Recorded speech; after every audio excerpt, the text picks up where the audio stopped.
Hi friends, welcome to Telugu defence news. America, France, Sweden లాంటి NATO దేశాలు సడన్గా Ukraine విషయంలో పెద్ద పెద్ద నిర్ణయాల్ని తీసుకుంటున్నాయి.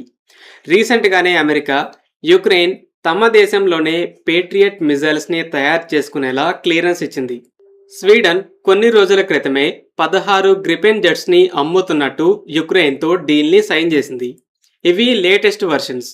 అయితే తమ ఎయిర్ ఫోర్స్లో సర్వీస్లో ఉన్న వాటిలో మరో 16 గ్రిపెన్ జెట్స్ని డొనేట్ చేయబోతుంది. ఇవి నెక్స్ట్ ఇయర్ స్టార్టింగ్లోనే డెలివరీ అవుతాయని చెప్తున్నారు. అలాగే ఫ్రాన్స్ ఆల్రెడీ 100 రఫాల్ జెట్స్ని అమ్మబోతుందని ప్రకటించగా, ముందు 16 జెట్స్ని అమ్ముతున్నాం, ట్రైనింగ్ ఈ సంవత్సరంలోనే మొదలవుతుంది, కంప్లీట్ అవ్వగానే డెలివరీస్ మొదలవుతాయని చెప్పింది. ఇలా ఫ్రాన్స్, స్వీడన్లు advanced fighter jets, America Patriot local production. ఇవి మాత్రమే కాదు ఫ్రాన్స్, ఇటలీలు కలిసి మరిన్ని శాంప్టీ లాంగ్ రేంజ్ ఎయిర్ డిఫెన్స్ సిస్టమ్స్ని అమ్ముతూ ఆ మిజైల్స్ లోకల్ ప్రొడక్షన్కి కూడా క్లియరెన్స్ ఇచ్చాయి.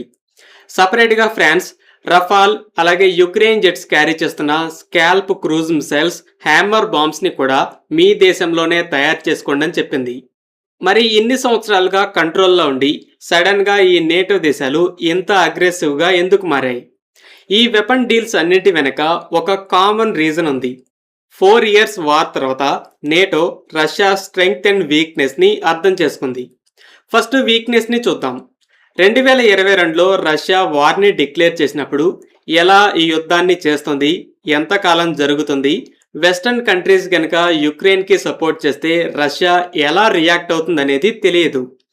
Second largest military, nuclear super power, unpredictable Putin. ఈ కాంబినేషన్ వల్ల చాలా జాగ్రత్తగా నిర్ణయాలను తీసుకున్నాయి.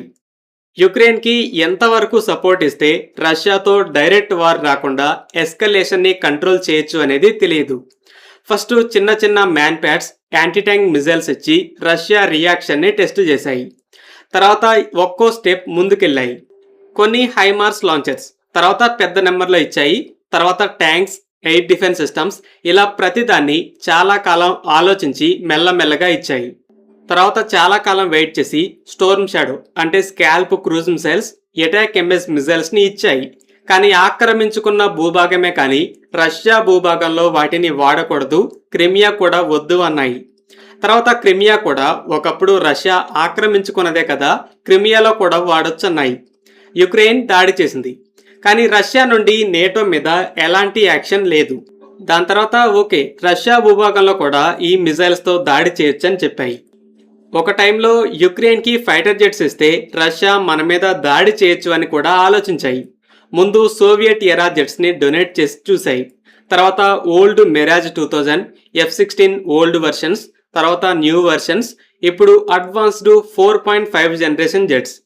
ఇలా మనం యుక్రెయిన్కి సపోర్ట్ ఇవ్వడంలో ఎంతవరకు వెళ్ళొచ్చు, రష్యా వార్ని స్టార్ట్ చేయడానికి రెడ్ లైన్ ఏంటి అని తెలియక మెల్లగా ఒక్కో స్టెప్ ముందుకెళ్ళాయి. 4 ఇయర్స్ వార్ తర్వాత నేటోకి ఒక్క విషయం క్లియర్గా అర్థమైంది. నేటో గనుక అటాక్ చేస్తే ఫైట్ చేయడానికి రష్యా రెడీ. నార్మల్ వార్లో ఫైట్ చేస్తుంది, తప్పదు, మన దేశం నాశనం అవుతుంది అనుకుంటే న్యూక్లియర్ మిజైల్స్ని కూడా లాంచ్ చేస్తుంది. కానీ మనం యుక్రెయిన్కి ఎంతో సపోర్ట్ ఇచ్చినా తమంతట తాము మన మీద వార్ని స్టార్ట్ చేయడానికి సిద్ధంగా లేదని అర్థమైంది.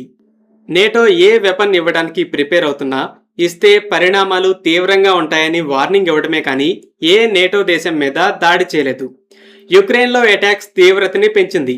అలా చేసినా నేటోకి ప్రాబ్లం లేదు, వాళ్ళకి కావాల్సింది రష్యా డ్యామేజ్ అవటం.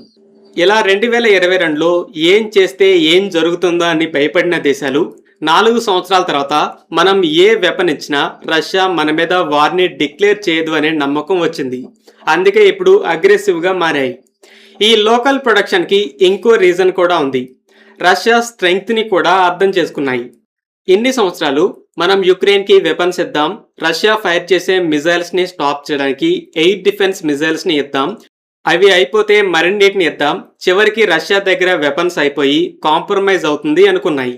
కానీ అది కంప్లీట్గా రాంగ్ అని ప్రూవ్ అయింది. రష్యా వెరీ లార్జ్ ఇండస్ట్రియల్ కెపాసిటీని బిల్డ్ చేసింది. యుద్ధం స్టార్టింగ్లో సంవత్సరాల తరబడి కూడబెట్టుకున్న మిజైల్స్ని వాడింది. వాటిని వెంటనే రీప్లేస్ చేసే కెపాసిటీ లేదు. 2023లో Russia missile production capacity monthly 67 missiles. వాటిలో 35 KH-101 25 క్యాలిబర్. ఇవి సబ్సానిక్ క్రూజ్ మిసైల్స్. వీటికి తోడుగా మంత్లీ 5 ఇస్కాందర్ ఎం, 2 కింజాల్. కానీ ఇప్పుడు మంత్లీ 60 ఇస్కాందర్ ఎం మిజైల్స్ని మ్యానుఫ్యాక్చర్ చేస్తుంది. అంటే ఇయర్లీ 700 ఇస్కాందర్ ఎం. మరి అలాంటప్పుడు సబ్సానిక్ క్రూజ్ మిసైల్స్ ప్రొడక్షన్ ఏ లెవెల్కి వెళ్ళుండాలి? ఇలా మిజైల్స్ ప్రొడక్షన్ని విపరీతంగా పెంచడమే కాకుండా షాహీద్ క్లాస్ డ్రోన్స్ని హ్యూజ్ నెంబర్స్లో వాడుతుంది. ఇప్పుడు రష్యా ఎన్ని వెపన్స్ని వాడితే అన్నింటినీ తిరిగి ప్రొడ్యూస్ చేసుకొని స్టాక్ని ఫిల్ చేసుకునే స్టేజ్లో ఉంది. కానీ యుక్రెయిన్ మాత్రానికి నేటో మీదే ఆధారపడుతుంది. ఈ దేశాలు ఇన్నేళ్లు వాళ్ళు మ్యానుఫ్యాక్చర్ చేసేవి సరిపోక వాళ్ళ మిలిటరీ స్టాక్లో ఉన్న వాటిని కూడా ఇచ్చాయి. అలాగే మెయిన్ ప్లేయర్ అమెరికా ఇరాన్ యుద్ధంలో చాలా పేట్రియట్ మిజైల్స్ బాంబ్స్ని ఖర్చు చేసింది. సో యుక్రెయిన్కి సప్లై చేసే కెపాసిటీ లేక మీ దేశంలో మీరే తయారు చేసుకోండి అని చెప్పింది. యూరప్ కూడా మేము ఈ డిమాండ్ని మీట్ అవ్వలేము, మీరు కూడా మీ దేశంలోనే తయారు చేసుకోండి అని చెప్తున్నాయి. సో సింపుల్, 4 ఇయర్స్లో రష్యా స్ట్రెంగ్త్ అండ్ వీక్నెస్ నేటోకి అర్థమైంది. స్ట్రెంగ్త్, రష్యా ఒక వార్ మిషన్ అయింది. కానీ నేటో దేశాల ప్రొడక్షన్ సరిపోవట్లేదు. అందుకే ఎయిర్ డిఫెన్స్ ఇంటర్సెప్టర్స్, బాంబ్స్, మిజైల్స్ని మీ దేశంలో కూడా మ్యానుఫ్యాక్చర్ చేసుకోండి అని క్లియరెన్స్ ఇచ్చాయి.